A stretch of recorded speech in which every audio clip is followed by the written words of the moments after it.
माय channel Mrinal रेसिपीजमध्ये तुमच्या सगळ्यांचं स्वागत आहे. आणि आज आपण बनवणार आहोत व्हीट फ्लावर नूडल्स. त्यासाठी सगळ्यात आधी इथे आपण व्हीट फ्लावरचा डो बनवून घेणार आहे. त्या डोपासून आपण एक चपाती लाटून घ्यायची आहे. आता इथे आपण चपाती लाटून घेणार आहे. चपाती गोल अशी लाटून झाल्यानंतर आपल्याला हवा तो शेप आपण देऊ शकतो. हवा तो म्हणजे आपल्याला सर्कल शेपमध्येच कट करायचा आहे, पण तुम्ही मोठे सर्कलसुद्धा कट करू शकता. मी इथे एकदम छोटे छोटे सर्कल कट केलेले आहेत. तुम्ही मोठ्या सर्कलमध्ये पण कट करू शकता. जसं की आपण नॉर्मल पुरी लाटतो तसंसुद्धा तुम्ही लाटू शकता. आणि त्यानंतर आपण त्याला बॉईल करू शकतो. तर इथे एक एक करून मी आता जे आपले सर्कल्स आहेत ते असं कट करून घेणार आहे. तुम्ही ह्याच्यापेक्षा थोडेसे मोठे कट्स सुद्धा करून घेऊ शकता. तर इथे आपण आपले जे सर्कल्स आहेत ते सेपरेट करून घेणार आहे पिठामधून. लास्ट रेसिपी माझ्या चॅनलवरती स्मॅश पोटॅटो फ्राईजची टाकलेली, जर नसेल बघितली तर जाऊन चेक करा. त्याची लिंक मी खाली डिस्क्रिप्शन बॉक्समध्ये ॲड करेन. माझा इंस्टाग्राम ID सुद्धा मी खाली डिस्क्रिप्शन बॉक्समध्ये ॲड करेन. आणि तुम्हाला कोणती नेक्स्ट रेसिपी बघायला आवडेल ती मला कमेंट करून नक्की सांगा. इथे आपण पाणी बॉईल करायला ठेवलेलं आहे. त्यामध्ये आपण थोडंसं मीठ ॲड करणार आहे.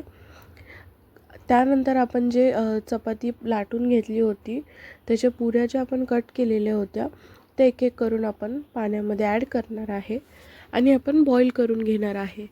आता तुम्ही विचार करत असेल की किती वेळ बॉईल करून घ्यायचा आहे आपल्याला. तर पाण्याला बॉईल आल्यानंतर आपण फक्त 2 मिनटं बॉईल करून घेणार आहे. त्यानंतर आपण त्याला काढून घ्यायचं आहे. थोडं थंड व्हायला ठेवायचं.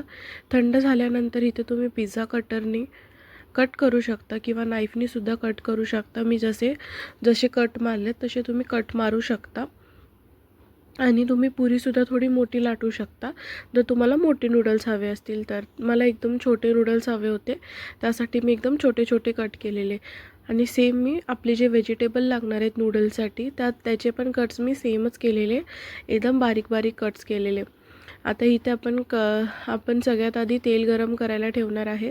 त्यासाठी मी इथे 1 आणि अर्धा पळी तेल घेतलेलं आहे. तेल थोडंसं गरम झाल्यानंतर आपण त्याच्यामध्ये सगळ्यात आधी कॅप्सिकम ॲड करून घेणार आहे. कॅप्सिकम आपण 1 मिनिट फ्राय करून घ्यायचं आहे तेलामध्ये. जास्त वेळ आपण त्याला कुक करणार नाही आहे. फक्त त्याला थोडंसं फ्राय झाले पाहिजेत आपले कॅप्सिकम, त्यासाठी आपण फक्त 1 मिनिट फ्राय करणार आहे. त्यानंतर आपण त्याच्यामध्ये कॅबेज ॲड केलेला आहे. कॅबेजसुद्धा आपण 1 मिनिटसाठी फ्राय करत ठेवायचं आहे तेलामध्ये. मिक्स करून घेणार आहोत आपण आपलं कॅबेज. त्यानंतर आपण जे चपातीचे नूडल्स बनवलेले आहेत ते आपण त्याच्यामध्ये ॲड करून घेणार आहे आणि त्याला तेलामध्ये मिक्स करून घ्यायचं आहे. आणि मिक्स करून झाल्यानंतर आपले राहिलेले जे सॉसेस आहेत ते सॉसेस आपण ॲड करणार आहे. त्यासाठी सगळ्यात आधी इथे मी सोया सॉस ॲड केला. त्यानंतर रेड चिली सॉस ॲड केलेला आहे. आणि रेड चिली सॉस ॲड करून झाल्यानंतर मी त्याच्यामध्ये ॲड करणार आहे चवीपुरता थोडासा फक्त हक्का नूडल्सचा मसाला. याच्यामुळे एक छान अशी वेगळी टेस्ट येते आणि आपल्याला मीठ टाकायची पण गरज नाही आहे.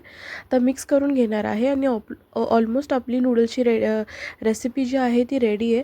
सो कशी वाटली रेसिपी कमेंट करून सांगा. And thank you so much for watching.